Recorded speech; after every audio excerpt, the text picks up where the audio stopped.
Good evening, ladies and gentlemen, and welcome to the Cerebral Smack Talk. Right here on YouTube.com is Girl MF Michael Fletcher, uh, alongside Anthony Florio and Dee Dee Woodson. Michael Bullock will not be on the show tonight due to commitments beyond his control. And as always, we welcome you for another edition of this show tonight. Only a short show, guys, because we're only talking about SmackDown Live. So, SmackDown Live, as we are now literally on the road to WrestleMania. And oh my goodness, folks, you want to talk about a wild ride? Buckle up your seatbelts, folks, because this got pretty crazy here tonight. We got a lot that went down on this show, so I'm not gonna waste any time. We're just gonna dive right in, and we started this show off tonight. Let's see. All right, so we started it off with a promo segment. Shane McMahon explaining himself to a chorus of boos as it pertains to why he did what he did to The Miz. Look, I'm going to say it. I thought this is all right. I thought this is an okay promo. I don't think it came off as great as it would expected, but it is what it is. You need to get the heat on Shane McMahon, and he talked about how he was the best in the world and everything else. He ripped on the Miz, ripped on his father. So of course that was nice for him to whatever, and that it kind of looked like it if you're trying to be a super heel, I didn't see that tonight. I think right now it's kind of a work in progress more than anything else. But, not bad, pretty good, decent, not incredibly overly uh perfect, but it is what it is. So nothing more to say. Anthony Floyo, come on in. It's all yours. Well, I'll tell you, MF. Shane McMahon's transition from chilled out sneaker dude to selfish bullying authority figure is complete. It was very easy to hate Shane here, and that bodes well for his clash with The Miz at WrestleMania. And yes, folks, it is official. Shane O'Mac and The Miz will square off at WrestleMania. Shane will put the match together, and that's all I can say there. So, came off very well as far as I'm concerned. So nothing more to say. Dee Dee Woodson, your thoughts on Shano's explanation and his upcoming match with Miz at WrestleMania? It was a good segment to start off with, and pretty much knew that he was going to turn this into a match for WrestleMania. That's something we've been talking about this whole time, that this was supposed to go down to where the two of them fight at WrestleMania. Interesting how he made the announcer, repeat himself several times, putting more inflection in his voice to introduce him. So,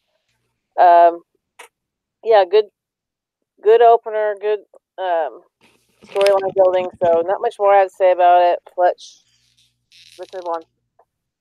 All right, and with that said, we got into the first fight of the night, 8-man tag team fight.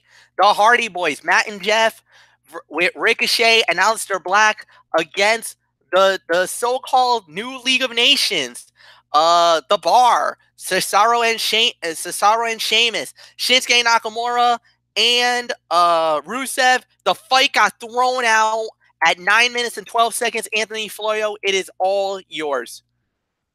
Unfortunately, I cannot give a rating because it got thrown out. So we're going to have to automatically call this an NA with all due respect. So, but even with that, the match itself was great for an 8-man tag match. But it was the New Day's attack afterwards that really ramped things up. It made it feel like WrestleMania season, and that's very exciting. So yeah, there's really nothing more to say on this. So NA for the fight, the New Day attack, well done. So nothing more to say. Dee Dee, what's in your thoughts? Yeah, I agree with the rating and pretty much everything you said. I mean, this was a New Day's chance to, get back at Nakamura and Rusev and the Bar for what happened at the pay-per-view. So yeah, I mean, it was a good continuation, I guess you could say, of what they started with their starting there. So which hopefully will lead up to him getting that match with Daniel Bryan in the end. So not much more I have to say about it. Fletch, it's yours. Didi, get all right, guys. So this was a pretty, like you said, no match, so nothing more to say. Next up, we had was a promo segment. It was Randy Orton cutting a promo, leading to the big time promo, and Didi, what's in this yours? Yeah, I thought this promo went off pretty well. I mean, it looks like we're building up what could be a really awesome feud between these two. So yeah, I mean, I'm not going to say too much more on it. I mean, it was a good segment, very well done. These two are both golden on the mic. So not much more I'm going to say about it. I'll toss it back to you.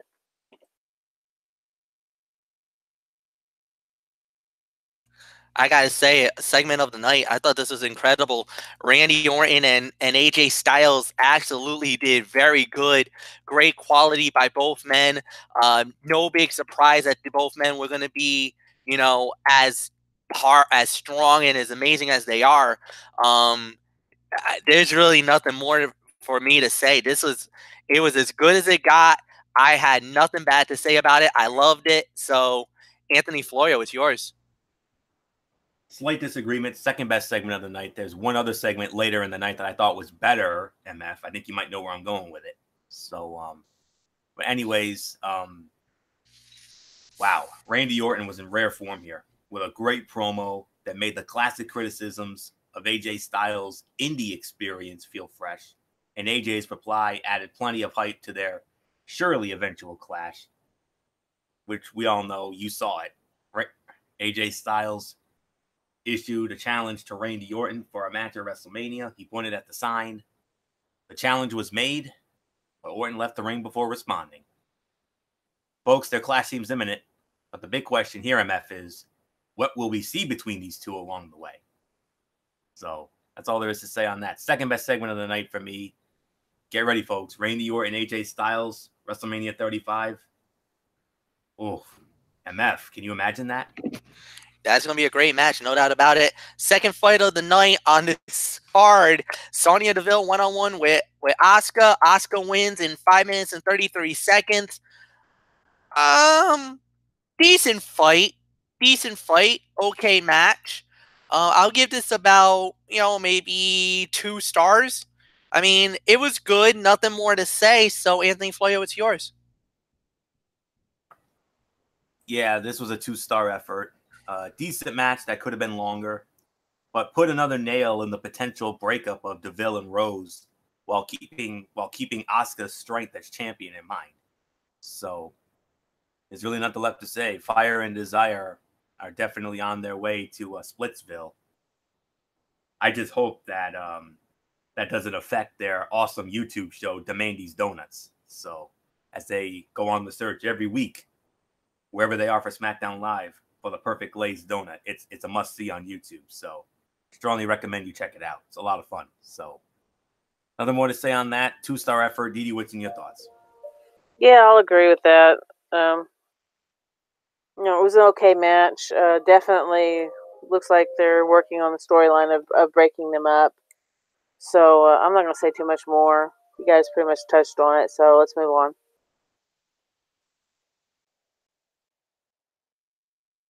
All right, next up we had was, all right, I think I know where Anthony's going with the segment of the night. It was, without a doubt, it was Becky Lynch and Charlotte Flair basically let the hype for WrestleMania begin. Anthony, it's all yours. You're wrong. This is not the segment of the night I was talking about. Oh, okay, I stand corrected. Go ahead. Yes. The segment didn't break any new ground, but it was still great stuff from the man and the queen. The main event of WrestleMania 35, as we've been going on and on and on and on about, is looking very epic. You've already heard what I've said. I'm gonna keep saying it until we get to the preview show in a few weeks. This is gonna be the female equivalent of Triple H, Shawn Michaels, and Chris Benoit at WrestleMania 20. Simple as that. It's gonna be a 5-star steal the show match. I'm already going on the record with it, and I'm gonna stay on the record with that until Mania. So, but for me, I would say this was the third best segment of the night. The Shane segment was 4. The Orton and Styles was 2. And now I think you might have an idea of where I'm going with the segment of the night. So really nothing more to say on that. So Didi Whitson, your thoughts? More great stuff from the man and the queen as we get ready for that epic first ever women's main event of WrestleMania. Yeah, this was another good segment. And of course, it was also adding to the build for their match. And, you know, there's not a whole lot you can say here. I mean, these two just they love to banter each other, and they know how to get under each other's skins, and that's pretty much what we're probably going to see between now and WrestleMania is them just continuing attacking each other, whether it's verbally, physically, whatever. And then, of course, you got to throw Ronda into this mix as well. So you're going to have the segments between both shows really tying this whole storyline up in a bow just so that we can have this all ready for WrestleMania here in a few weeks. So not much more I have to say about it. Fletch, it's yours. All right, we're just going to move right along. Next up we had was a match, a tag team fight, Samoa Joe and Andrade versus Rey Mysterio and R-Truth. When it was all said and done, R-Truth and Rey Mysterio wins at 7 minutes and 32 seconds. Didi Woodson, it's all yours, my love. Yeah, I'm going to give it probably about 3 stars. I thought it was a good good match for these 4, and they work really good together. You know, it was good to actually see Rey finally get to pin Joe, and you know maybe this will eventually set up a title match between Rey and Joe for the U.S. title, which I think would be pretty awesome, especially if they throw that in at WrestleMania. So, not much more I'm going to say about it. I'll toss it back to you. I agree with that. 3 stars, no doubt about it. Great match. You know, nothing more to say. Anthony Florio, it's all yours. I'll make it unanimous, 3 stars. If we hadn't seen nearly this exact match twice in the last week, this would have been rated higher. The match was fine, and the win by Mysterio adds a wrinkle to things moving forward, but it still felt very much like a repeat from last week and Fastlane. I know MF and a lot of others have been calling for Samoa Joe and John Cena to square off at WrestleMania. According to Dave Meltzer of the Wrestling Observer newsletter, he said as of last week, that's not the plan. And what do we see tonight? Rey Mysterio pinned the champion. So, MF, I smell a championship committee moment here. I mean, Rey... Mysterio versus Joe at Mania? I mean, that's an interesting matchup, but then I would put my money on Joe to win. That's what they're trying to do. They're trying to get... Yeah, I would probably say my money would be on Joe to successfully defend. I agree. Joe, I could definitely see Joe coming out on top against Rey if it should go down, which I think it will. As for Cena, I think it's going to be him and Angle. I think he's gonna be Angle's final opponent in his farewell match. Just a thought. So solid 3. Let's move on, MF. Tag team fight right after that. WWE champion Daniel Bryan and Rowan versus Mustafa Ali and Kevin Owens. When it was all said and done, the winner of the bouts, Daniel Bryan and Rowan, wins the match. Good solid fight. Another 3-star match. Good quality matchup. Solid TV main event type fight. So no, I got nothing bad to say about this. So Anthony, it's all yours. Default fight of the night. I'm going to give it about 3.25. It was a solid match between these four that felt like an epilogue on their triple threat at Fastlane. Mustafa Ali fought hard, but took a very clean loss to Rowan and his Iron Claw finishing maneuver that effectively takes him out of the title picture for right now. So really nothing more to say on this default fight of the night. I'm giving this about 3.25. So Didi, what's in your thoughts? Yeah, I can pretty much agree with most of that sentiment y'all said. So I'm not going to add much to it. 3.25 is a fine rating with me too. So let's just move on. Well, the main event of the evening was a promo segment. The New Day coming out, hyping for Kofi Kingston, demanding all the love that they're getting, and more importantly, to bring out the chairman of the board, Vincent Kennedy McMahon.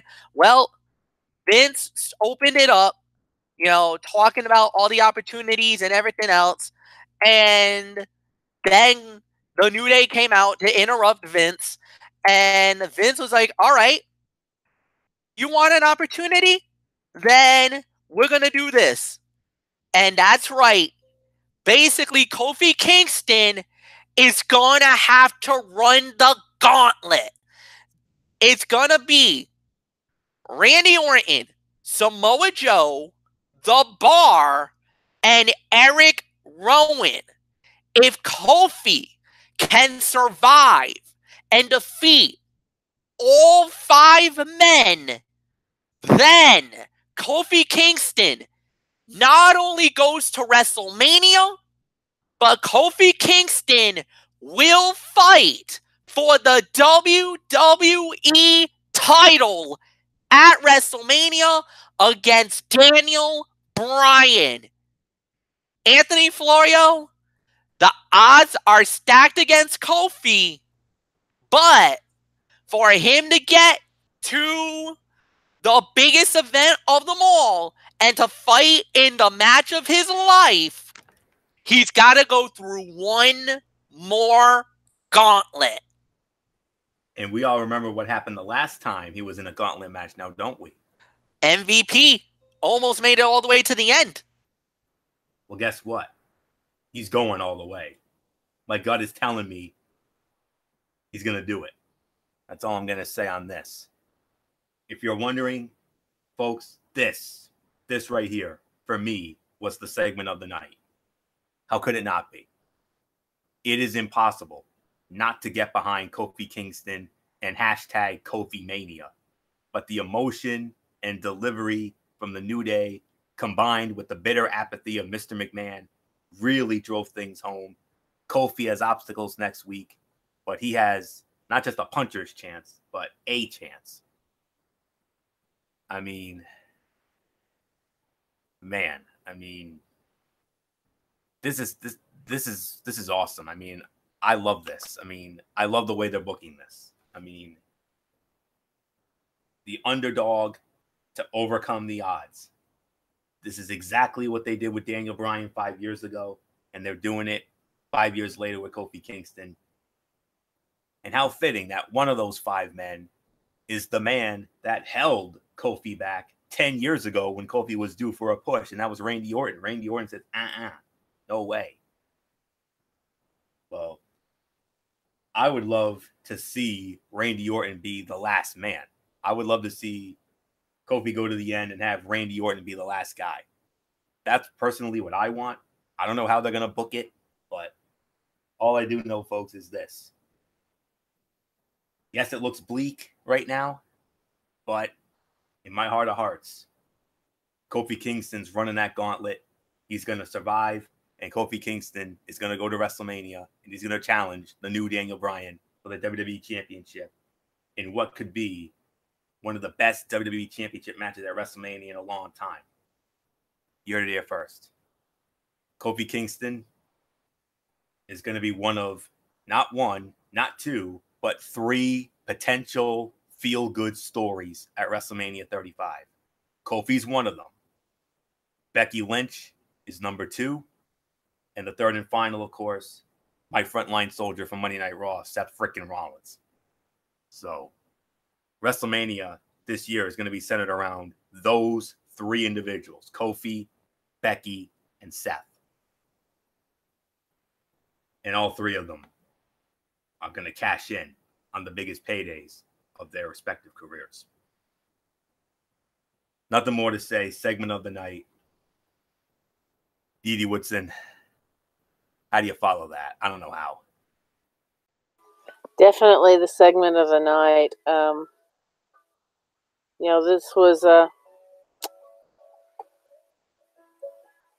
This was definitely Vince's chance to, really take a shot at the New Day, take a shot at Kofi.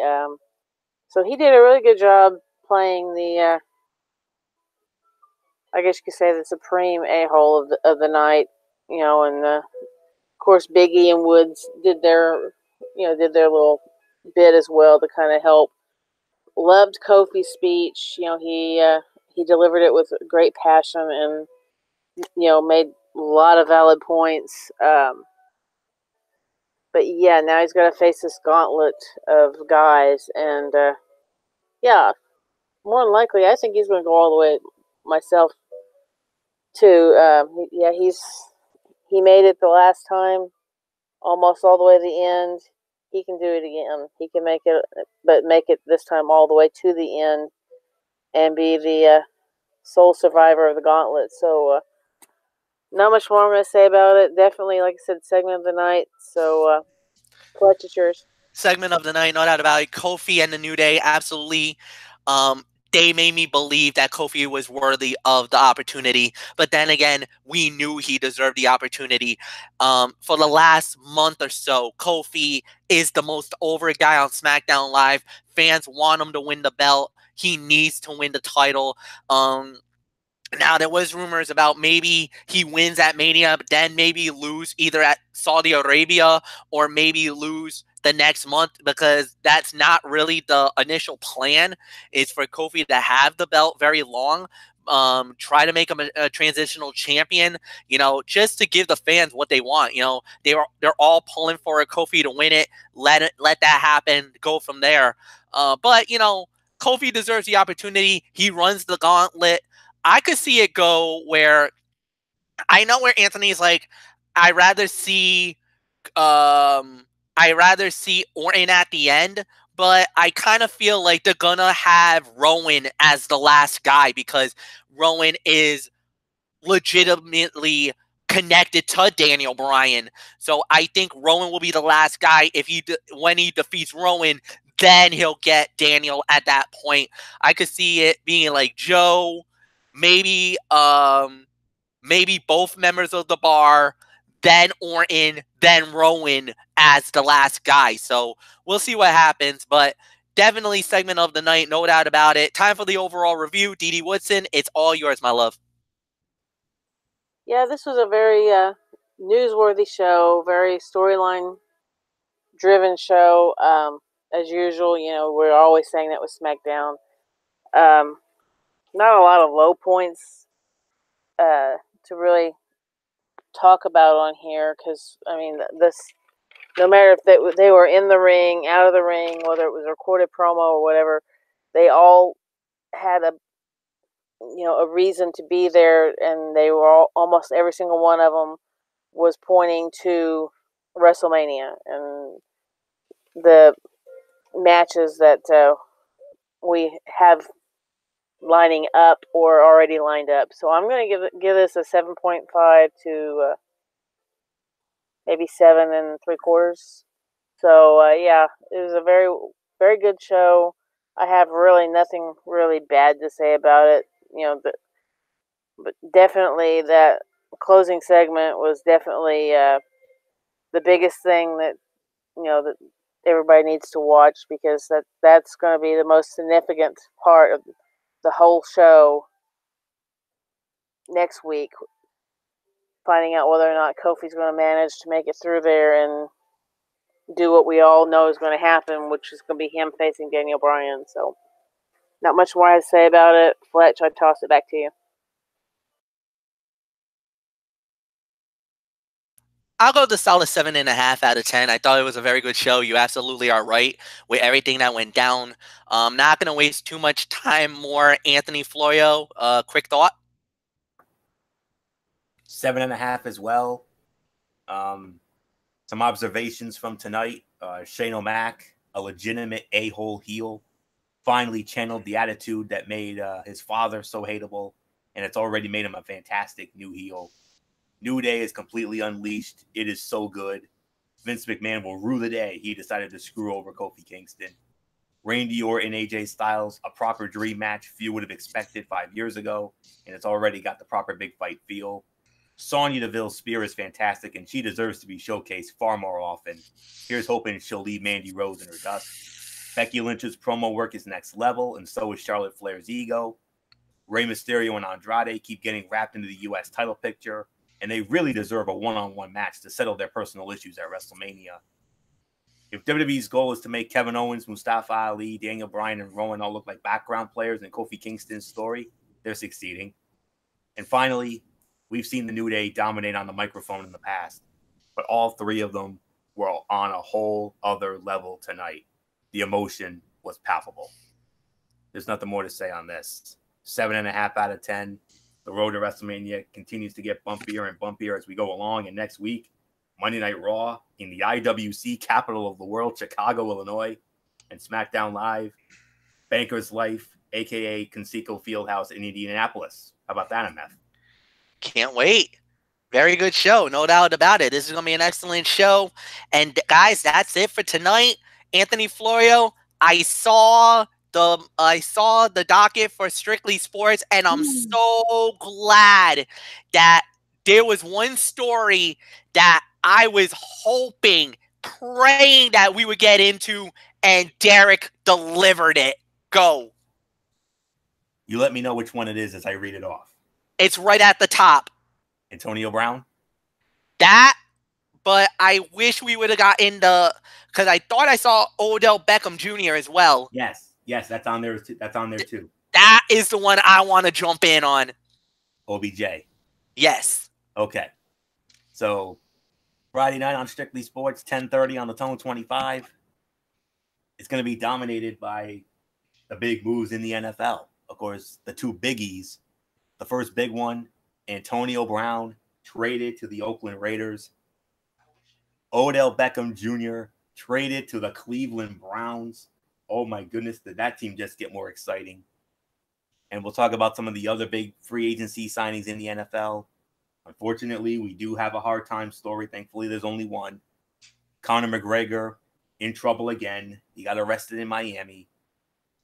And then we will have our newest NHL Power Rankings. And also, a programming note, Sunday night will be, I believe this will be our 8th annual Strictly Sports Selection Sunday special. As you know what we're going to do with that. Region by region breakdown of the 2019 NCAA tournament. Run down all the matchups. And at the end, we'll, as we always do, tell you who we think will go to the Final Four and who we ultimately think will cut down the nets the night after WrestleMania on April the 8th at US Bank Stadium in Minneapolis. So that's on Sunday. I'm hoping, I personally would like to get the show started at 10 o'clock, if that's possible, Sunday night. So I'm hoping that's a possibility. Hopefully MF's work commitments or anything else doesn't interfere with that. But hopefully Bullet can be on that too. So that's the programming note on Sunday. So nothing more to say on that. We'll see you Friday night for Strictly Sports, and then again on Sunday for our 8th annual Selection Sunday special. So nothing more to say on that. MF, how about it? Well, let me just double check. I can let you know right now and confirm if I will be available for Sunday. If we can do it if you want to go earlier, we could, because I work 11:15 to 8:15 on Sunday. So I would probably, if you want to do even 9 o'clock, we could jump it off at 9. We could do that if you want. It's up to you. Or we could do 10, you know, because obviously we need to talk to Bullock about it too. But Yeah. I will be available Sunday night for the show. Yes, I will be there. Excellent. Excellent. I would part of me wants to do it at 10 because, you know, I want to watch Idol, you know, get that done. Okay. Yeah. So yeah, I'm leaning towards 10 on Sunday, and then, you know, it'll give us, you know, ample time to, you know, prepare and get our thoughts ready. So yes. Yeah, so all right, 10 o'clock Sunday. That's the absolute latest I'm willing to go. All right, so there you go, guys. 10 o'clock Sunday night will be the NCAA Men's Tournament Bracket Reveal. Strictly Sports is special. 8th year in a row. Holy cow, I can't believe we've done 8 of these now. So it gets fun. We're going to go region by region. What type of surprises? Who's going to get the 12-5 upset? Will somebody go crazy enough and pick a bigger upset? Hey, we saw a 16 knockoff of 1 year ago. How crazy was that? And none of us saw that coming. So we'll see. Well, that's it, guys. So for Anthony Florio, for Didi Woodson, I'm Michael Fletcher. Like the video, leave a comment at the bottom, share with all your friends on all the social media platforms. We'll see you Friday night for Strictly Sports, 10:30 Eastern on the Tone 25. Until then, have a good night, everybody, and so long for now. Bye-bye.